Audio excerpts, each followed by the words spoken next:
America అత్యంత గొప్పగా చెప్పుకునేటటువంటి early warning radar వ్యవస్థని ఇరాన్కి చెందినటువంటి సాహెద్ 136 డ్రోన్లు కూల్చేసాయంటే చాలామంది నమ్మడం లేదు.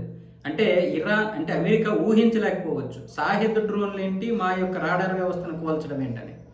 కేవలం 20,000 నుంచి 30,000 రూపాయలు, 40,000 రూపాయలు ఉంటుంది ఒక్కొక్క డ్రోను.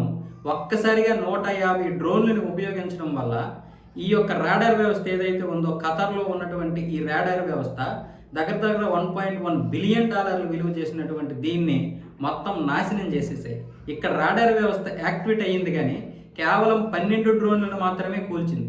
ఒక్కసారిగా పదుల సంఖ్యలో అంటే 140 నుంచి 150 వరకు దండుగా వచ్చి దాడి చేయడం వల్ల మిగతా వాటిని కూల్చలేకపోయింది ఆ రాడార్ వ్యవస్థ.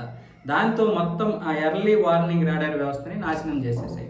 అంటే దగ్గర దగ్గర 10,000 కోట్ల రూపాయలతో నిర్మించినటువంటి ఈ రాడార్ వ్యవస్థను నాశనం చేయడం వల్ల ఈరోజు అమెరికా ఊహించినటువంటి దెబ్బకు గురైంది.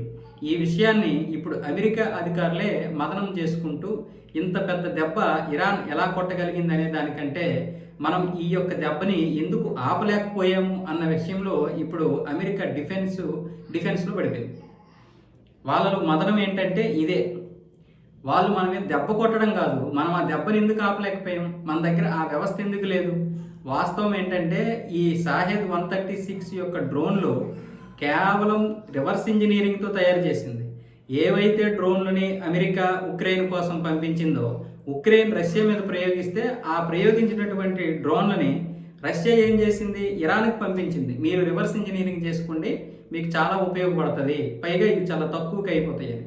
తద్వారా రష్యా కొన్ని లాభాలు కూడా పొందింది ఇరాన్ నుంచి. అయితే ఇప్పుడు ఈ డ్రోన్ని అది రివర్స్ ఇంజనీరింగ్ చేసి చాలా తక్కువకి అంటే 20,000 నుంచి 40,000 రూపాయల లోపే తయారు చేసుకుందంట. దానివల్ల కొన్ని కోట్ల కొలది క్షిపణులను ఉపయోగించాల్సి వచ్చింది. అక్కడ 4-5 క్షిపణులను ఉపయోగించింది అమెరికా.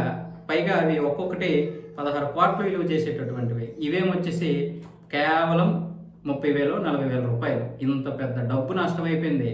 ఆ రాడార్ వ్యవస్థని కోల్పోయింది. తద్వారా దగ్గర దగ్గర 10,000 నుంచి 11,000 రూపాయలు నష్టమే కాకుండా తన యొక్క ఇజ్జత్తును కూడా కోల్పోవలసి వచ్చింది.